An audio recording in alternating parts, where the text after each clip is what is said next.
number 2, when faced with stress or adversity, focus on the things that you can control. How many of you guys have been stressed out, the past year or two? Anybody feeling any stress in your lives? Right?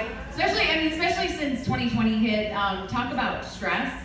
So I'll share a little bit about my personal story. Felicia, when I was listening to you, I'm like, oh girl, we are like the same person in so many ways. So with 2020, I had started a business, so I do own Arsenal Events. My husband and I started that at the very end of 2019.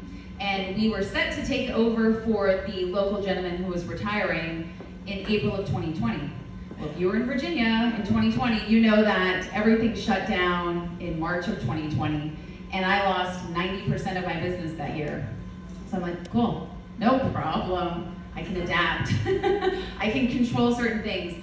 And I can be a control freak. I know myself, and I know that I feel better when I have a lot of things within my control. Well, there was nothing within my control in 2020, and because we weren't an established business in 2019 and didn't have that existing payroll, we didn't qualify for PPP, didn't qualify for the EIDL funds. So I was like, this is fun, this is interesting. But really and truly, I know it's so cliche, but everything happens for a reason.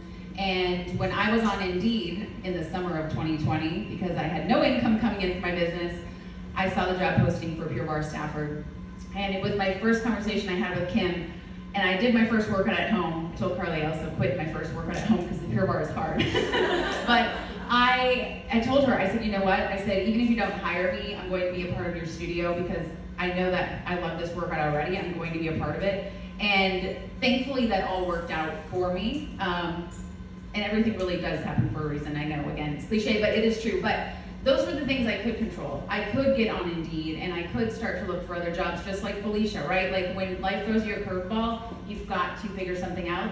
We have 3 kids, both of us. We each have 3 kids, So I'm like, yes, I get that. I need to be able to feed my family. I can't sell my car because, oh yeah, I put that up for a collateral for my business loan. Got nothing I can do. But basically here, focus on what you can control so you feel a little bit less lost or frustrated.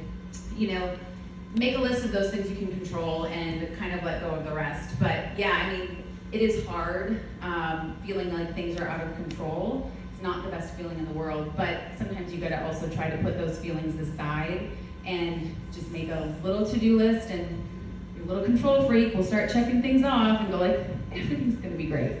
Definitely masters of lists, for sure. Okay, so I also decided to open up a fitness studio 3 months before the pandemic when the industry was basically shut down. Everything was shut down. So I had invested and started site selecting, I started recruiting, and then 3 months later, bam, we're done. Everything's on hold, basically. So not a lot you could really do. We're social distancing, but there were things that I could control. So, and that was, like Kristen said, we started talking, I think, in March. Was it? Or I think End of July. End of May, maybe? I think your resume came in a long then. time. But, so I had the opportunity, I had the time. So things were put on hold. Fortunately, it wasn't just, me and my business. It was pretty much everybody. So it's not like life was passing by. But I had the opportunity to really interview the employees that were candidates, to have conversations and get to know them as a character. I think that I probably interviewed you at least 3 or 4 times on Zoom before.